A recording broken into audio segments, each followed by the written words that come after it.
Hey all கிட்டத்தட்ட 1 month ஆப்போது road தோண்டி இன்னைக்கு தான் வந்து திருப்பி தார்லாம் போடலான்னு வந்திருந்தாங்க. அதை வந்து தக்ஷுவும் விஹானும் வேடிக்கை பார்த்துட்டு இருந்தாங்க. சரி நானும் பசங்க வேடிக்கை தானே பார்க்குறாங்கன்னு சொல்லிட்டு உள்ளே போயிட்டேன். திடீர்னு விஹான் கத்துற சவுண்டு கேட்டு வெளியே வந்து பார்த்தா வீட்டுக்கு வெளியே கிரில் இருக்கு. அந்த கிரில்லில் கொண்டு போய் தலையை சிக்க விட்டுட்டான். ஒரு நிமிஷம் எனக்கு என்ன பண்ணுறதுனே தெரியல. நான் அப்படியே பிளாங்க் ஆகிட்டேன். எனக்கு அப்படியே ஒரு மாதிரி ஆயிடுச்சு. அவன் கத்துறது மட்டும்தான் கேட்டுச்சு. சரி யாருக்குமே நான் கத்துறதும் கேட்கல. அப்புறம் எப்படியோ அவனோட காதை லைட்டாக எடுத்து விட்டு வெளியே எடுத்துட்டேன். விஹானோட குறும்புக்கு அளவே இல்லாம போயிடுச்சு. என்னால அவன சமாளிக்கவே முடியல. எனக்கு மட்டும் தான் இப்படி இருக்கான்னு தோண ஆரம்பிச்சுருது. எனக்கு அழுகையே வந்துருது. உங்க லைஃப்லயும் இந்த மாரி எக்ஸ்பீரியன்ஸ் இருந்துச்சுன்னா கமெண்ட்ல ஷேர் பண்ணுங்க.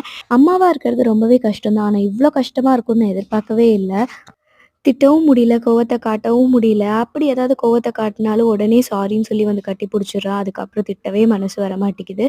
என்னோட வீடியோஸ்லாம் புடிச்சதுன்னா லைக் பண்ணுங்க, கமெண்ட் பண்ணுங்க. மறக்காம சப்ஸ்கிரைப் பண்ணி சப்போர்ட் பண்ணுங்க. பாய்.